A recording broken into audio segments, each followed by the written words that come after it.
cuando hay problemas económicos, hay problemas matrimoniales para los que estamos casados. Es uno de los principales detonantes de los problemas matrimoniales, es el problema económico. A final de cuentas, la deuda es como el dinero.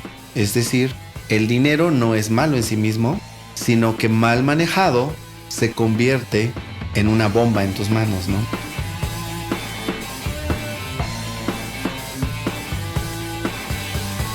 Hola nuevamente, qué bueno que nos están viendo. Están ustedes en el canal de podcast de Inner Man, un canal de hombres para hombres. Y nuevamente nos acompaña el pastor Fred Tapia. Fred, bienvenido a este canal. Gracias nuevamente por tenerme aquí. Creo que para mí es un gusto poder compartir este tiempo. Qué bueno, y pues compartir experiencias. Fíjate Claro. que esto sí es muy importante. Mi papá tenía un dicho: más sabe el diablo por viejo que por diablo. Entonces, digo, no, estoy diciendo que seamos diablos, simplemente que sumamos experiencia y creo que Así algo es. bueno puede salir Así de ello. es. Fíjate que, bueno, y les quiero también contar a Fred y a ustedes que nos están viendo, que cuando nosotros, cuando mi esposa y yo recién casados llegamos a esta ciudad, se empezó a dar lo que es el depósito de tu quincena a través de las transferencias, y te daban la famosa tarjeta de débito, que las personas, la mayoría de la gente decía: ¿tarjeta de qué? Todo el mundo conocía las tarjetas de crédito, pero no la tarjeta de débito. Y pues para uno la verdad es que era cómodo, porque te depositaban en la cuenta, ya tenías tu tarjetita y tú ibas al cajero y sacabas el dinero, ¿no? No, pues todo feliz y contento, pero pues íbamos en la noche y queríamos echarnos unos tacos. Ah, pues ahí está el cajero, sacábamos del cajero. Ya después que vamos al súper, órale, pues sacábamos del cajero. Y todo era pues así, sacar del cajero, ¿no? Pero ¿qué crees? Que a media quincena venía el lloro y el crujir de dientes porque ya no había dinero en el cajero.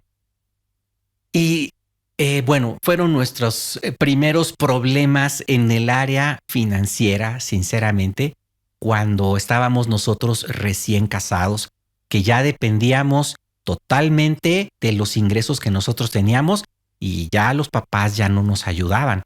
Así que hablar de las finanzas, y particularmente nosotros como hombres, creo que es un tema también importante. ¿Por qué? Porque fíjate que tampoco a los hombres nos gusta hablar de las cuestiones financieras. Te voy a contar otra anécdota. Fíjense que mi mamá jamás se enteró de lo que mi papá ganaba. Mientras mi papá vivió, jamás se enteró. Nunca se lo quiso decir. Y mi mamá, por más que le preguntaba y se enojaba y todo, mi papá jamás le dijo, hasta que mi papá falleció. Y entonces lo de la pensión, bueno, el sueldo de mi papá lo percibía mi mamá. Hasta entonces ella supo. Yo creo que eso no es correcto, pero eso es en gran medida una muestra de cómo nosotros, los hombres, tendemos a esconder también esta área financiera. Si nos va bien o si nos va mal, lo tenemos muy atesorado, de decir, pues esto yo lo gané y yo quiero ser el único responsable y el único que conozca y quien designe qué va y cómo va. ¿Por qué? Porque de alguna manera el dinero es poder. Entonces, si tú tienes un pleno control de lo que es el área financiera, especialmente cuando estás casado, pues realmente estás controlando de alguna manera a tu familia. Pero pues quiero decirles que lamentablemente, al menos en México, vi algunos datos actuales en el 2023. El 38.7% de los hombres mexicanos mayores de 18 años tienen alguna deuda. Wow. ¿Tú qué consideras como una deuda, Fred? Bueno, creo que para poder definir, en mi caso, una deuda, necesito saber qué es lo opuesto a eso. En lo personal, lo opuesto a una deuda es que nosotros podamos ser libres financieramente o saludables financieramente, o tener esa capacidad de manejar las finanzas de manera adecuada. Entonces, yo creo que una deuda es la necesidad que nosotros tenemos de echar mano de un recurso que a final de cuentas es el último, ¿verdad? En medio de nuestra cadena de todas esas cositas de las que normalmente nosotros vamos y estamos rascando aquí, acá y acá y acá, porque ya tratamos, ¿verdad? Así es que yo tomo de alguien más, obtengo recurso de alguien más mientras logro financiarme y entonces pienso que de esa manera es como voy a solucionar. Entonces, para definir la deuda, pienso que para algunos es mi último salvavidas, ¿verdad? Para otras personas la deuda es la forma en la que trabajo. Hay personas que se dedican por profesión a utilizar los recursos de otros, sean empresas, sean bancos, etcétera, para lograr crecer en el trabajo que tienen, ¿sí? Viven con la deuda como un recurso más. Y creo que para otro tipo de personas la deuda es una forma de ruina. Sí. Es, por así decirlo, como una esclavitud. Entonces, por eso te decía yo, creo que yo necesito primero definir para mí cuál es la libertad financiera para lograr entender qué implicaría la deuda en mi caso, ¿no? Entonces, a final de cuentas, la deuda es como el dinero. Es decir, el dinero no es malo en sí mismo, sino que mal manejado se convierte en una bomba en tus manos, ¿no? Ok. Entonces hay personas que han aprendido a manejar la deuda de una forma. Sí. Yo no soy de esas personas, yo no soy de los que suele recomendar el uso de la deuda como una manera de subsistencia. Sin embargo, pues hay gente muy valiente, ¿verdad? En medio de todo eso, o que lo ve como una necesidad por su empresa. Es como ahora no puedes comprar un boleto de avión si no tienes una tarjeta de crédito. Sí. La tarjeta de crédito es una forma de estar endeudado. Sí. Por eso te digo que yo creo que la deuda en sí está enlazada a una idea muy particular y es la esclavitud financiera. Ok. Ok, entonces tú me estás comentando que de alguna manera esta sociedad actual te obliga a endeudarte.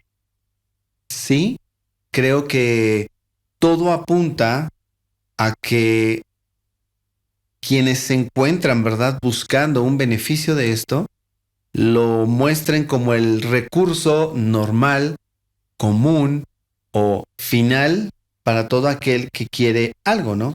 Es tan sencillo como ahora qué difícil es lograr encontrar que digas, hijo, no traía yo efectivo, ¿no? Perdón, lo que es muy fácil encontrar a alguien que dice, no traigo efectivo.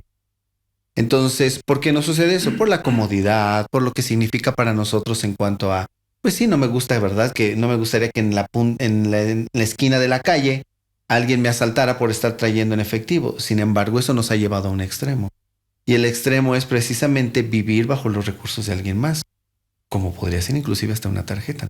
Sí, sí, fíjate que también estos datos que consulté recientemente arrojan que prácticamente el 51% estamos hablando de los mexicanos, ¿ok? No estamos hablando del mundo, ya estamos hablando de nuestro país. Casi el 51% de los mexicanos presentó un nivel bajo, medio bajo o bajo de salud financiera. Eso quiere decir que ya están en un nivel preocupante. Fíjate, más del 51%. Y eso no lo voy a tocar, pero de ese porcentaje, el mayor porcentaje de personas endeudadas somos los hombres. De modo que sí es muy importante este tema de la salud financiera. Es muy importante porque algo que también arrojó este estudio y que creo que lo hemos vivido es que empieza a producir problemas de salud. Fred, perdón la indiscreción, ¿tú has tenido algún problema de deuda? Sí, en una ocasión, cuando yo recién estaba salido de la carrera, estaba yo ejerciendo ya mi profesión, yo soy abogado, trabajaba yo en la Procuraduría del Estado, y en ese momento, pues una de las cosas que uno más necesita, pues es un auto. Entonces, no bien asesorado, no preguntando lo suficiente y en medio de mi ignorancia, recurrí a uno de esos lugares que te encuentras en los centros comerciales y que te venden los automóviles a crédito, que no son necesariamente una empresa de autos, ¿no? Sino las financieras que hacen uso de eso. Entonces, me manejaron el plan, pues te deslumbran, lo ves como la opción. Un recién egresado de una carrera, pues no tiene como que muchas posibilidades, ¿verdad? En ocasiones de acceder a la experiencia de otros o que alguien te pueda contar cómo deberías hacerlo mejor. Yo dije sí, firmé el contrato.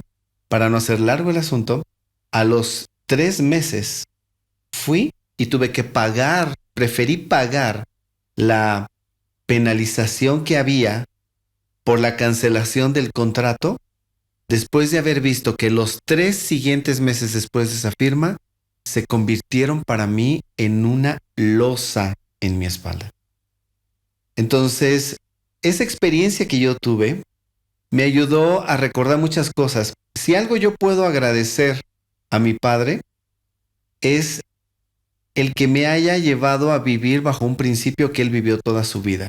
Y él siempre me decía, hijo, nunca te endeudes. En esa ocasión, ¿verdad? Yo tuve ese tropiezo, pero lo aprendí. Y preferí pues pagarlo caro al inicio que pagarlo caro por mucho tiempo. Me deshice de esa posibilidad, pero yo creo que esa necesidad que a veces tenemos o que nos apremia, ¿verdad? El hecho de ciertas cosas, de lo que vemos o los gustos inclusive, porque a veces no es una necesidad, a veces es un gusto, nos lleva a nosotros a poder recurrir precisamente a las deudas. Así es, así es. Fíjate que cuando nosotros nos casamos, tuve la oportunidad de adquirir un crédito para una casa, que fue la primera casa en la que mi esposa y yo vivimos, una casa de 2 recámaras, una casa chiquita, pero nos tocó lo que fue una época de devaluación tremenda en México entre el 94 y el 95, en donde hubo el nacimiento de las UDIs famosas, y entonces nuestra casa tuvo que pasarse a UDIs. O sea, subió la deuda de la casa, pero muchísimo. Y sinceramente, en ese momento sí nos preocupamos porque sentíamos que esto era algo totalmente impagable. Ahora, de lo que nosotros pudimos también aprender, muchas personas de plano abandonaron sus casas, las dejaron que el banco se quedara con ellas porque también en algunas ocasiones subían mucho las mensualidades. En fin, hubo un problema financiero en México muy, muy severo. Pero lo que trato de decir a través de toda esta anécdota es que en nuestra experiencia, al menos en la experiencia de Chayo y mía, al menos aquí en México, es prácticamente imposible que tú puedas adquirir una casa si no es con un financiamiento. Nuestra forma muy particular de ver es que eso no necesariamente es una deuda, porque una deuda es algo que no, estás adquiriendo algo y que después ya no tienes con qué pagar. Pero en el caso de una casa, de un bien inmueble, generalmente esos bienes inmuebles tienen su plusvalía y que si tú te quieres deshacer de ellos por una circunstancia u otra, sea que quieres comprar otro o sea que quieres finiquitarlo y todo, realmente tú puedes recuperar, casi siempre puedes recuperar el 100% del valor de ese inmueble o a veces hasta más, si es que tiene una suficiente plusvalía. En ese sentido, está respaldado la deuda con un inmueble. Pero hay otras formas en las que nosotros queremos el recurso para otras cosas que no tienen un sustento. Para comprar una televisión, como te pasó a ti para comprar con un coche que dicen se devalúa severamente un auto nada más porque lo ruedas, lo sacaste de la agencia, lo rodaste, ya se devaluó. Una computadora, pues no sé, una sala.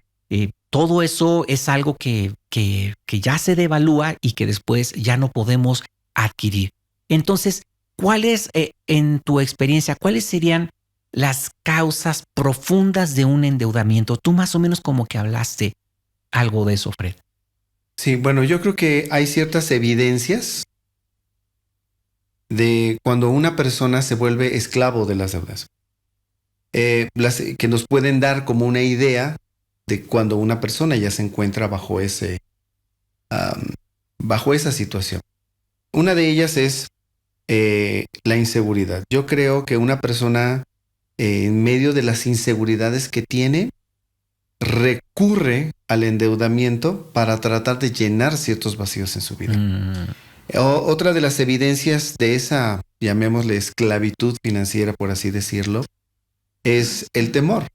Hay personas que viven bajo temor, se exceden, ¿verdad? Tratando como de encontrar esa forma, ese estilo de vida que buscará quitar esos miedos que tienen, pero muchas veces no tienen la posibilidad de cubrirlos.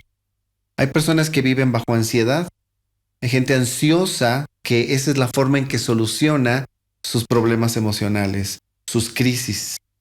Entonces, seguramente habremos escuchado, ¿verdad? De algún hombre, ¿verdad? Que en medio de sus momentos críticos incurre en ir y hacer compras de cosas que no necesitaba.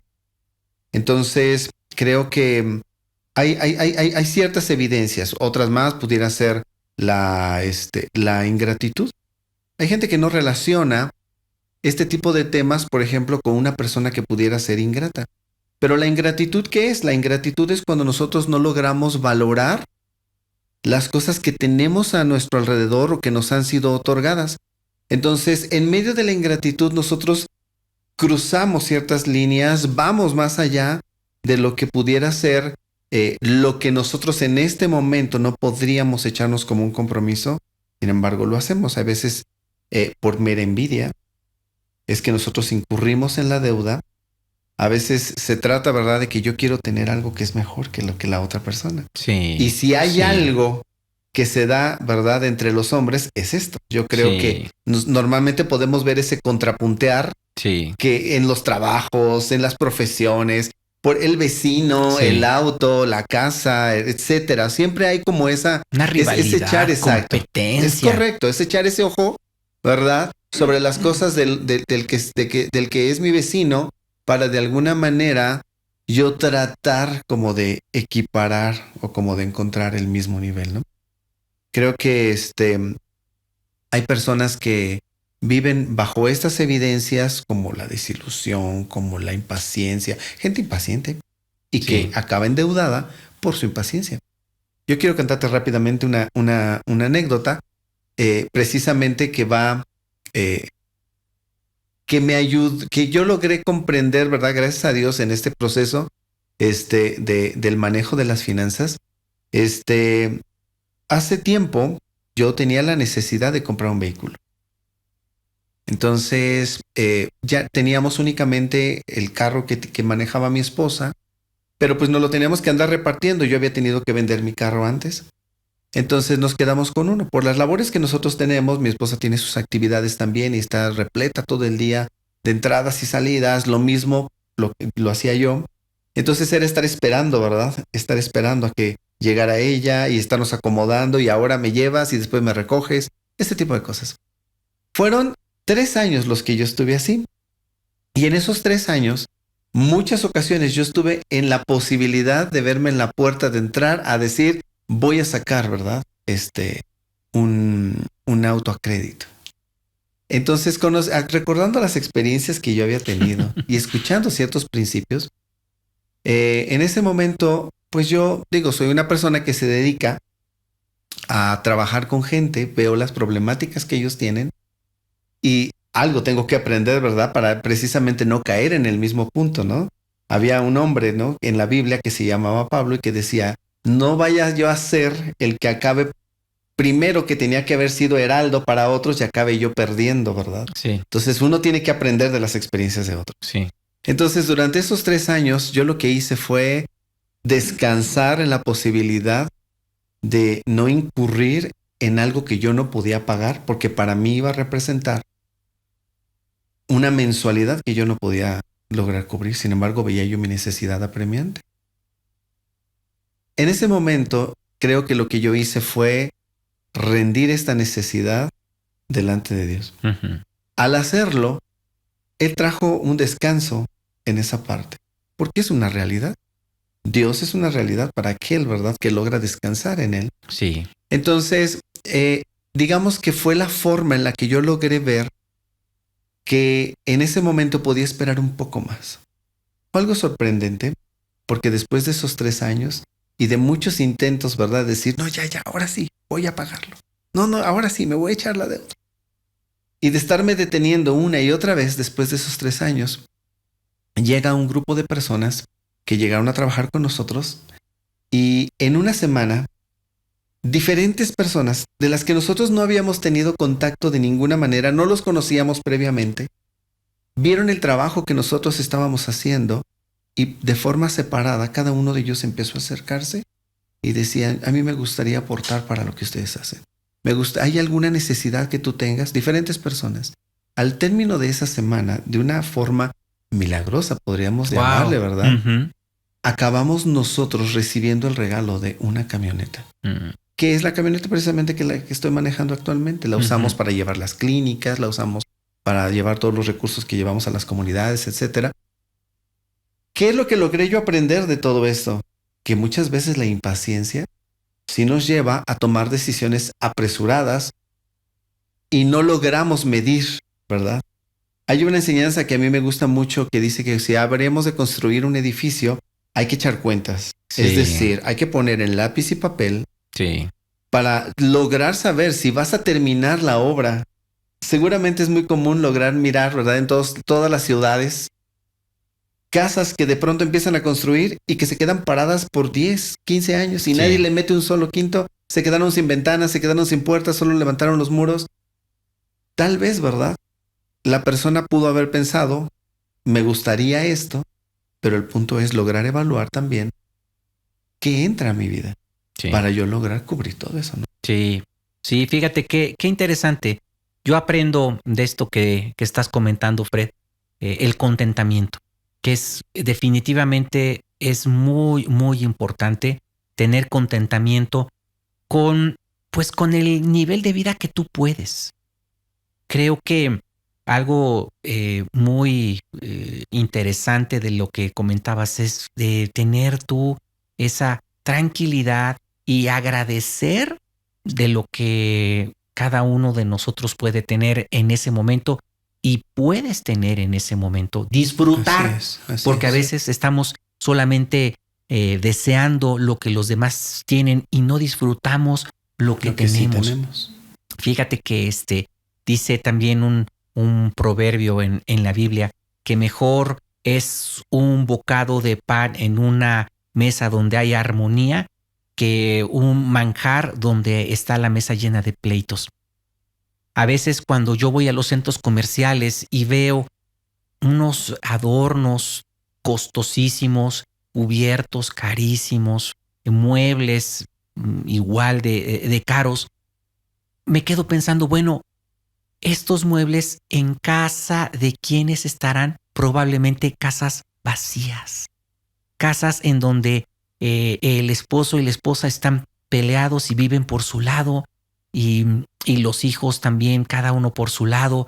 Qué tristeza a veces que uno piensa que las riquezas o los bienes te causan un mayor placer cuando a veces eso son motivo de pleito.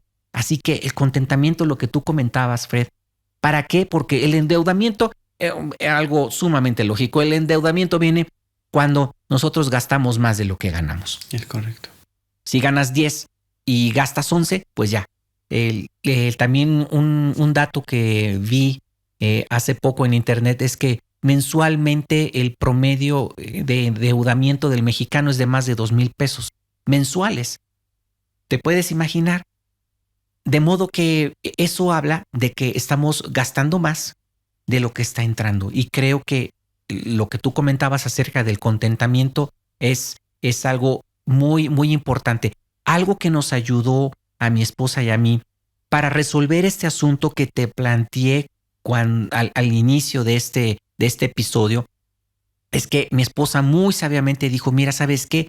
No hay que sacar de poquito en poquito. Mejor vamos a sacarlo todo y lo metemos en sobres. Eso te lo paso, ¿eh? Quiero decirte que llevo 34 años de casado y todavía mi esposa y yo rudimentariamente llevamos nuestros sobres o un acordeón en donde está designada la cantidad de cada uno de los conceptos. Justo así hacemos igual en casa. Fíjate. 19 años lo hemos hecho. Fíjate. Y se los recomiendo porque así ya está el dinero separado para la luz, para el agua, para el gas, para la comida. E inclusive, ¿sabes qué? Tenemos un apartado para diversión, para cuestiones personales, para Blue, nuestra perrita, para regalos, porque eventualmente tenemos que dar regalos y ya luego de dónde sacamos el dinero para regalos. Bueno, todos esos rubros están en ese acordeón. Así que de pronto queremos irnos a echar unos tacos y ya no hay en diversión. No se puede. Pues claro. Ya no, ¿verdad? Ya no. A menos que hayamos consumido menos gas porque fue el verano y entonces se hizo más grande la ronchita del dinero del gas y de ahí sacamos. Me explico. Pero para eso nos ayuda a no salirnos del presupuesto. Y otra de las cosas que sí quiero decir también enfáticamente, Fred, es que creo que tú y yo hemos aprendido también a darle a Dios primero. Eso para nosotros, desde solteros, en aquel entonces mi novia, que actualmente es mi esposa, y yo, nos propusimos darle a Dios primero lo que le corresponde. Así que, mira, de verdad te quiero decir, yo creo que tú, Fred, tienes muchos testimonios, yo también tengo testimonios de la provisión milagrosa de Dios. Pero eso viene cuando nosotros hemos aprendido a darle primero a Dios lo que le corresponde. Y a Dios se le aparta lo mejor, no lo que nos sobra. Y lo primero. Lo primero y lo mejor. Hemos aprendido a darle a Dios el diezmo y eso nos ha funcionado porque ¿sabes qué? Cuando nosotros aprendemos a darle a Dios nuestro diezmo, ¿sabes? Renunciamos, eso nos ayuda a renunciar. Quiero decirte que el dinero es espiritual. El dinero, así como tú lo ves de material, el dinero es espiritual y nos puede robar el corazón y ha robado el corazón de muchas personas. Pero cuando tú decides darle a Dios, le estás diciendo, ¿sabes qué? Dinero, tú no vas a tener poder sobre mí. Yo tengo poder sobre ti, yo decido dónde lo pongo. Y lo primero que voy a hacer es darle a Dios. Y después ese 90% o lo que haya destinado, lo que me haya restado, eso me tiene que alcanzar. Y ¿sabes qué? Yo doy testimonio, tengo 34 años de casado, más los de soltero que yo llevaba haciendo esto, gracias a Dios. Nunca me ha faltado nada. Puedo contarte testimonios como el Señor nos proveyó para el parto y para la cesárea de mi esposa cuando tuvimos a nuestra hija, para el mes de incubadora que ella tuvo que estar, para el nacimiento de nuestro hijo, para la operación de mi esposa, todo como el Señor nos proveyó. Uh-huh. Y ¿sabes por qué hemos aprendido mi esposa y yo a darle lo primero a Él? Es correcto. Y yo creo que uno necesita quitarse ciertos prejuicios en nuestra mentalidad respecto del dinero para lograr mirar este tipo de perspectiva. Hay personas que cuando piensan en las cuestiones financieras y cómo puedo mejorar financieramente, tal vez ven, ¿verdad?, que otros dijeran, bueno, es que él tuvo esta posibilidad, bueno, es que a él le dejaron, bueno, es que a él le dieron. Ese tipo de cosas normalmente a nosotros nos estorban porque nos cerramos como si esa fuera la única forma en la que nosotros pudiéramos prosperar financieramente. Yo, por así decirlo, vivo bajo 3 principios y tienen un orden en las cuestiones financieras. El primer principio lo acabas de decir tú, que es dar. El segundo principio es recibir y el tercer principio es administrar. Esa es la manera en la que yo me manejo. Y algunos podrían decir, bueno, ¿cómo puede ser en prioridad el poder dar por encima del recibir? Y yo creo que eso es precisamente lo que hace de este tema algo tan especial. Porque quien logra mirar las finanzas solamente desde una perspectiva muy pequeñita, en el que su rango de visibilidad es muy corto, lo primero que diría es, no, primero necesitas tener para que entonces puedas dar. Pero si algo yo he visto en la experiencia y lo que las personas que con fe aplican estos principios, se dan cuenta que uno recibe más cuando primero da. Ahora, dar siempre es importante saber a quién dar. Sí. No podemos simplemente dar. Esto es como ser sabios para saber a dónde se irán mis recursos. Sí. Desde luego, nosotros damos a quien, lo primero que pensaríamos es a quien necesita, ¿no? Sí, pero hay un principio bíblico que dice que si tú no das primeramente para tu casa, eres como un necio, porque primero estás dando afuera en lugar de estar dando donde está tu núcleo de mayor necesidad. Nosotros como hombres entendemos esa parte. Somos responsables de ser los buenos administradores de los recursos que recibimos de parte de Dios. Entonces, el dar es primeramente aquellos que dependen de ti. El dar es para aquellos que no tienen la posibilidad de tener lo que tú tienes y están en necesidad. Y damos, en el caso como el que manejabas, ¿verdad? Dar a Dios lo que corresponde, sabiendo que siempre que lo hacemos de esa manera, dice la Escritura, que al que Dios da, es como si se lo prestara. O sea, Sí. nosotros acabamos recuperando en creces lo que damos a Dios. El segundo principio, pues, es recibir. Y a lo mejor nosotros podríamos decir que recibir, pues, es fácil, pero no siempre vemos que hay múltiples formas de poder recibir. Hay gente que vive literalmente en la pobreza o en la ruina o bajo una deuda, bajo un endeudamiento financiero debido a que no sabe cómo recibir. Sí. ¿Cómo recibimos nosotros? Nosotros recibimos primero mediante un trabajo diligente. O sea, debemos de aprender a saber que el trabajo que es diligente, bien hecho, adecuado, siempre tendrá una remuneración. Otra de las formas en las que nosotros recibimos es mediante el ingenio. No siempre tengo el trabajo ideal. No siempre conozco a las personas con los contactos ideales, pero puedo ser una persona que aplica ingenio en lo que hace. Sí. Entonces, muchas veces yo conozco una de las personas que se encuentra en la agrupación que tenemos, él se dedica a dar clases de taekwondo. Y acaba de abrir su escuela hace 3 años. Y empezó con 2 chicas. Y decía, tengo 2 alumnas. Y ellas son con las que arranqué mi escuela. Y decía, él siempre como que trata de platicarme cómo va el asunto. Entonces, a los 4 meses, él ya tenía 23 personas, entre niños, señoras, mujeres y hombres. Entonces, de pronto él escuchó que tenía la posibilidad de dedicarse a otro tipo de cosas. Entonces, mientras mantenía su escuela, empezó a dar clases en una escuela secundaria. Y después de eso se dedicó a criar ganado. Wow. Pero empezó con unos borregos. Él no sabiendo nada de ganadería, él no siendo de familia de ganaderos. Y la verdad es de que él empezó a crecer en esa parte y de pronto se vio en medio de los negocios y de la enseñanza. Entonces, ¿cómo él pudo llegar hasta ese punto? Con su ingenio. Uh-huh. Porque él no se cerró las puertas a sí mismo, confió, ¿verdad?, en que pues iba de la mano del Señor y entonces empezó a utilizar lo que sí tenía. Él no tenía recursos financieros, pero él tenía ingenio. Uh-huh. Entonces, a veces nosotros no sabemos cómo recibir.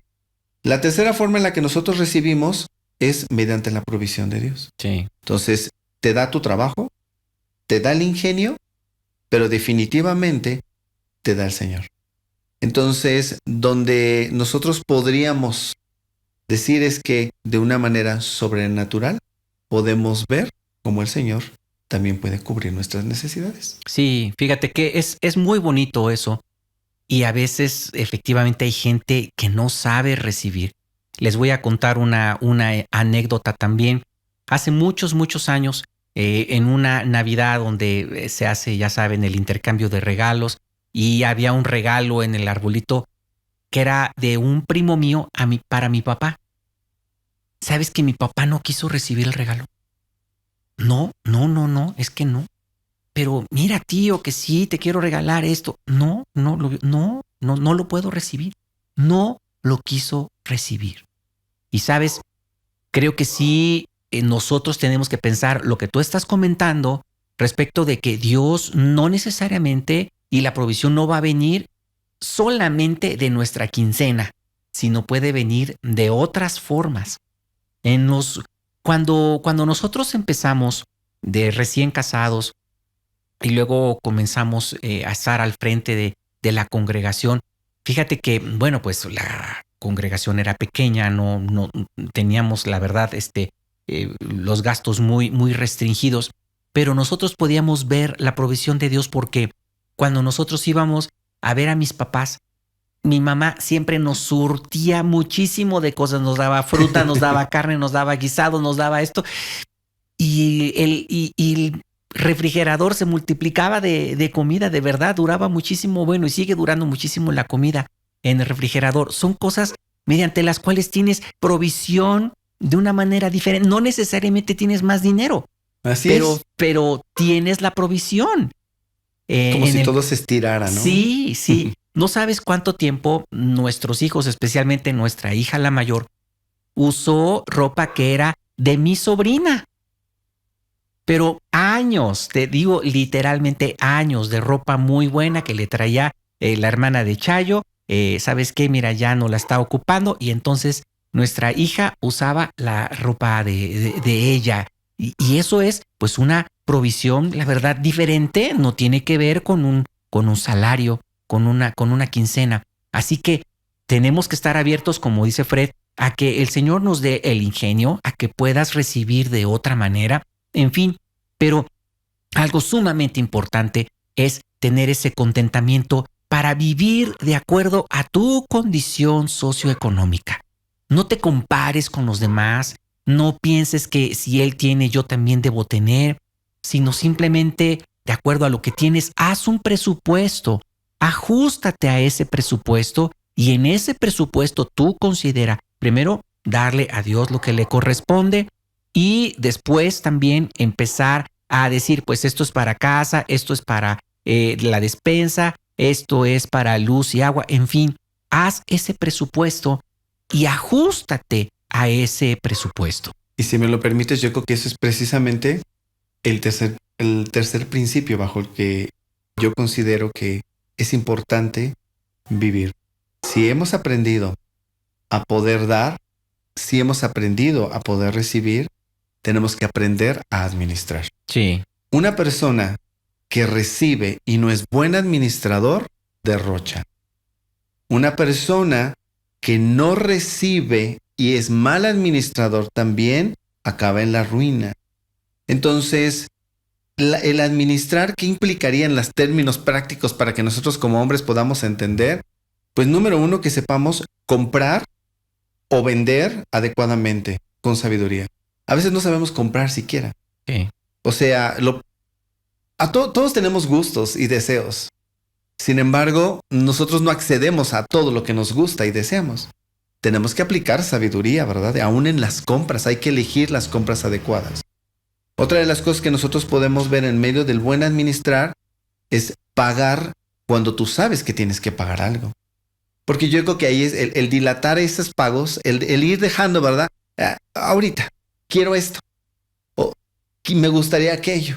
Y entonces sabemos que ya hay un compromiso por acá. Y como en el caso que manejabas de la casa, por ejemplo. Yo conozco personas que les han retirado su casa porque después de estarla pagando 20 años o 25 años, los últimos 5 años, no la pagaron cuando estaban a punto de pagar su deuda, Sí. como en el caso de Infonavit o de algún financiamiento de un banco. Y yo he visto personas que de sus manos han quitado sus hogares porque no somos buenos administradores. Entonces, tanto hacer buenas compras saber cómo vender, en el caso de los que son negociantes, el poder saber que hay que pagar lo que tenemos que pagar de forma adecuada. Y número 3, ser sabios. Para administrar, la sabiduría no es un asunto en el que tendrás que ir a la universidad necesariamente, aunque se aprende mucho de negocios en una universidad. Pero para ser sabio, yo creo que se necesita aplicar la lógica, se necesita saber en qué principios vas a vivir. Para mí, pues son los principios de la palabra del Señor. Y a mí me ha enseñado, a través de esos principios, que lo que yo puedo hacer es aplicar con sabiduría cada decisión que yo hago lo más adecuado. Siempre hay algo que nosotros podemos aprender y con el paso del tiempo aprender a evadir ese tipo de cosas que nos vuelven esclavos de las deudas, ¿no? Sí, sí, así es. Y quiero decirte, si tú llegas a pensar, pues es que este par de religiosos y que de dar y que, mira, quiero decirte que hay personas que no son creyentes y que aplican este principio de dar. Hay un libro que sí te podría recomendar que se llama Padre Rico, Padre Pobre. No sé si tú lo has leído, de Roberto Kiyosaki. Y él hablaba de su padre rico, que realmente era el papá de un amigo, que le enseñaba a él siempre a dar. Uh-huh. Primero, todos los días él daba. Y fue un principio que Roberto Kiyosaki aprendió, que él siempre daba y también era generoso. Uh-huh. Así que quiero decirte, y él pues ha hecho millones y millones y millones, ¿verdad? O sea, por algo escribió estos libros que han sido de éxito desde hace muchísimos años. Así que sí, yo te animo a que pruebes esto, que tú seas generoso, no solamente dándole a Dios, sino dándole a otras personas. Eso nos ayuda también a desprendernos, porque eso es algo que sin querer va sucediendo. Vamos acaparando y vamos teniendo cada vez más y viene siendo todo para nosotros, pero tenemos que aprender a desprendernos y eso nos ayuda muchísimo a vivir también con menos. Si tú ya estás en un problema de endeudamiento, ¿sabes qué? Apriétate el cinturón. Yo te animo a que ajustes tu presupuesto y aprendas a vivir con lo que tienes. Si tienes ahorita alguna deuda en un banco, ¿sabes qué? Da la cara. No te animamos a que te estés escondiendo. Da la cara. Piensa en un plan de pago. Para poder resolver ese asunto. En fin, ponte en orden financieramente, porque como vimos en un principio, todo esto repercute en tu salud. También seguramente te ha pasado, Fred, cuando hay problemas económicos, hay problemas matrimoniales para los que estamos casados. Es uno de los principales detonantes de los problemas matrimoniales, es el problema económico. ¿Por qué viene el problema económico? Porque gastamos más de lo que nosotros tenemos. Vivimos estresados y se refleja en nuestra relación. Exactamente. Entonces está la relación sumamente tensa y explotan, en fin, y es como una bola de nieve. Si me permitieras añadir algo a eso, yo creo que una persona que está buscando salir del endeudamiento necesita aplicar esos principios y necesita también empezar por las cosas básicas. Es decir, hay que volver a lo básico. Tenemos que saber que cuando estamos buscando subsanar nuestras finanzas, de las primeras cosas que nosotros necesitamos hacer es enfocarnos en lo que es verdaderamente una necesidad. Sí. Si logramos enfocarnos en las necesidades, lograremos desechar lo que son los gustos, lo que es lo innecesario, y por lo tanto empezarás a enfocar tus recursos a las cosas que verdaderamente ayudarán a salir de ese endeudamiento, ¿verdad? En el que a veces podemos estar. Y por último, lograr entender el propósito del dinero, porque yo creo que el dinero tiene un propósito. Sí. O sea, así como cualquier instrumento que el hombre maneja, así como cuando manejas tu carro, que tiene un propósito para trasladarte, y cuando compras tu casa, que tiene el propósito de vivir en ella, el dinero también tiene un propósito. Y el dinero en ocasiones a nosotros nos permite lograr, ¿verdad?, encontrar que podemos vivir a través de él. Es decir, yo compro comida, ropa, etcétera. Pero de la misma manera, el dinero también me ayuda a guiarme en las cosas que yo puedo hacer en la vida también. Si yo veo que hay abundancia en ese momento, debo aplicar sabiduría. Si no hay abundancia, también debo aplicar sabiduría. Se necesita tanta sabiduría para cuando no se tiene como para cuando se tiene. La mayoría de las personas se preocupa por decir, ¿cómo obtengo más recursos? Pero el que tiene, también tiene sus problemas financieros. Sí. ¿Cuántas veces hemos oído de personas que tienen todos los recursos del mundo y que se quitan la vida porque algo sucedió mal en sus empresas, porque no lograron mirar, ¿verdad?, que se cumplían ciertos objetivos que ellos se marcaban, vivían todo el tiempo bajo un estrés terrible de lograr mantener el estatus que les daba su vida financiera? Por eso yo creo que siempre se necesita aprender a vivir cuando no hay y cuando sí lo hay. Para ambas cosas se necesita. Si no tengo, debo saber cómo obtener los recursos, pero aun cuando tengo, debo saber qué hacer, en dónde emplear, dónde aplicar adecuadamente los recursos. Sí, definitivamente. Y es que también mientras más tienes, más gastas. Así que no porque tengas más. El costo de mantenimiento es terrible entre más se tiene, ¿no? Así es. Pero cuando estés tomando estas decisiones, yo te animo a dos cosas. Primero, sé firme, pero necesitas tú platicarlo con tu cónyuge si tú ya estás casado. Necesitas abrir tus finanzas con tu esposa y decirle, mira, ¿sabes qué? Así está la situación financiera. Ser transparente. Así es.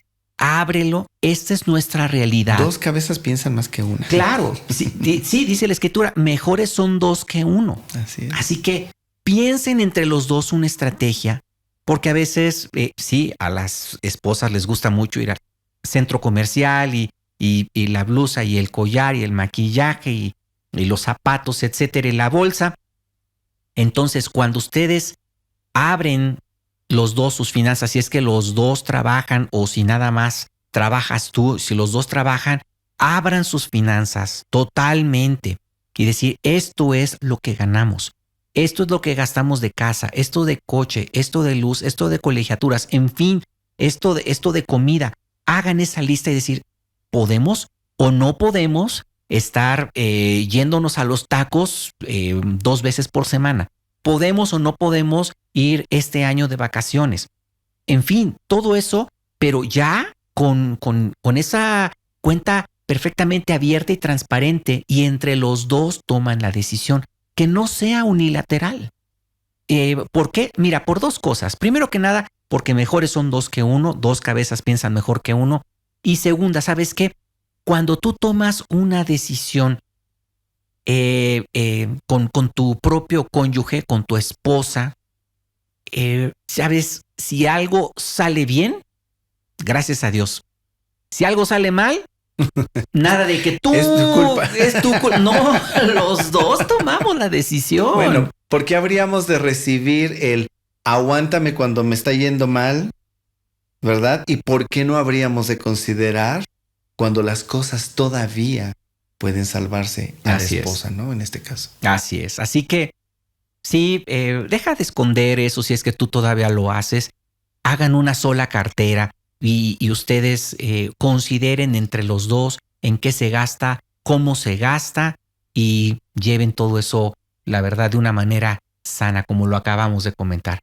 Pues Fred, ha sido padrísimo estar compartiendo estas experiencias, este conocimiento.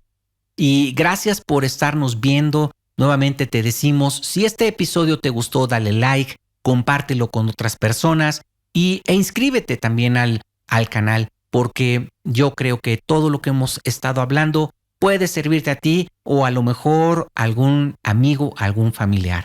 Nos da muchísimo gusto que nos estés viendo. Hasta la próxima.